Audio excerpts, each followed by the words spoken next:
I'm Taylor Toby. I'm an OpenSciEd teacher and facilitator, and I'm going to walk you through lesson 4 of the 8.4 unit, Earth and Space.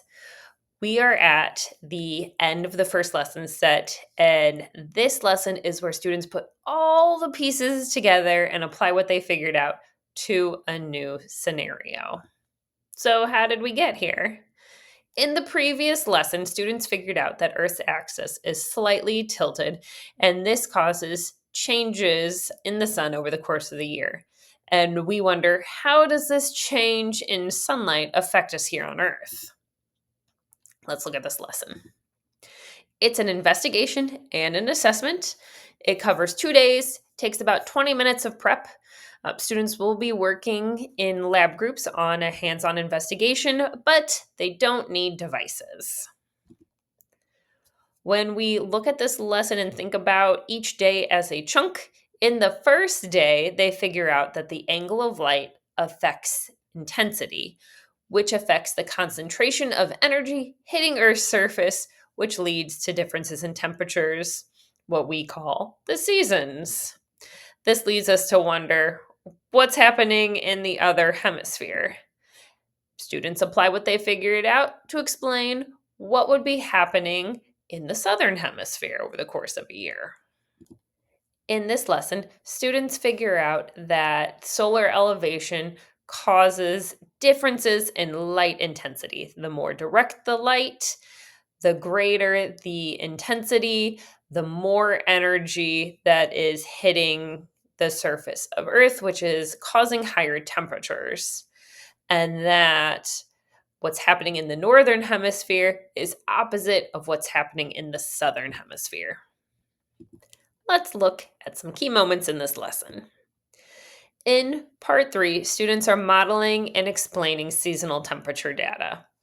We want to connect the pipe cleaners to the paths that they modeled of solar elevation repeatedly.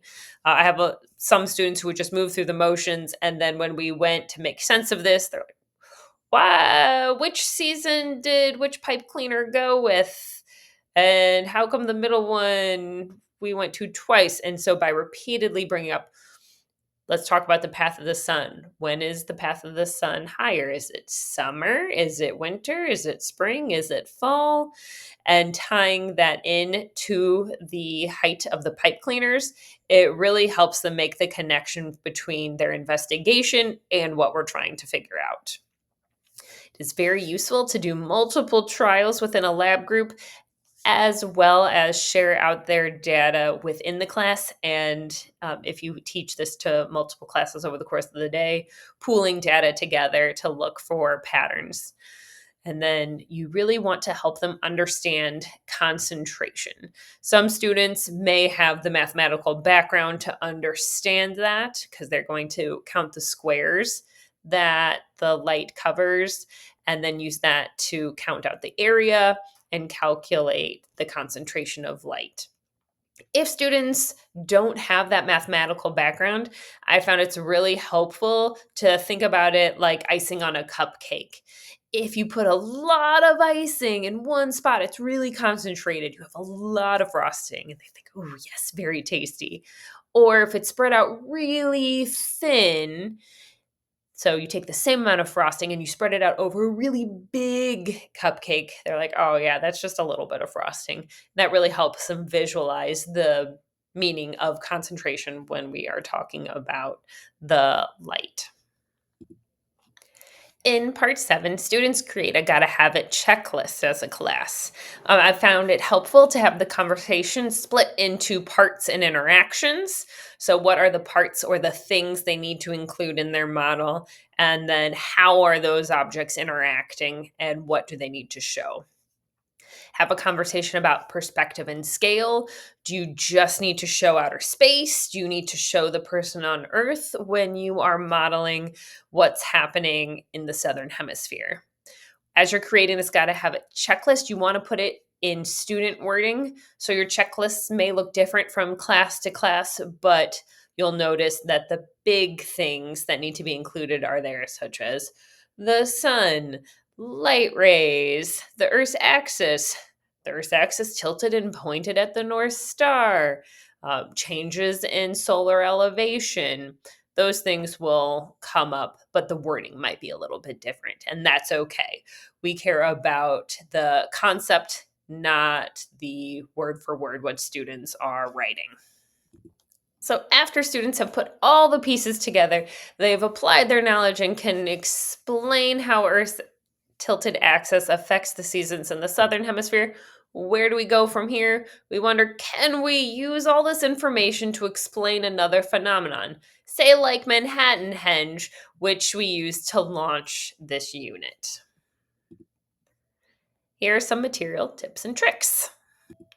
In part 3, when students are modeling and explaining the seasonal temperature data, avoid squashing the pipe cleaners. I have some students, depending on how bendy your pipe cleaners are, just applying a little bit of pressure as they are really focused on lining up the flashlight with the ruler. They don't realize that they're pushing down on the pipe cleaner and changing the elevation.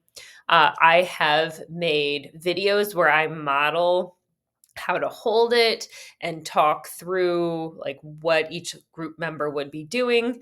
That way they can mimic the actions in their own lab groups. Uh, Depending on the flashlights you have, I definitely recommend practicing a few times, seeing if there's specific circles of light. I had older flashlights the first time I did this, so there was like a concentrated light and then a dimmer circle of light around that went past the paper, so students were unsure of like what part to circle on the graph paper. And so I had to go back in and adjust the procedure for the older flashlights. The following year, I bought newer flashlights, and it was much easier when you can concentrate the beam. You can set up the paper plates ahead of time and then have students analyze the setup and talk through it if you feel like you don't have enough time for your students to create the pipe cleaner setup and collect the data.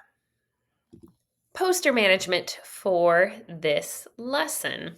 You will be referring back to the changes in sunlight and angle of sun over the course of 1 year that you created in the previous lesson.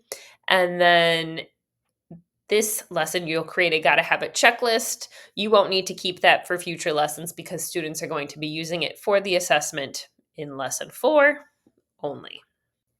Thank you for joining me in lesson 4.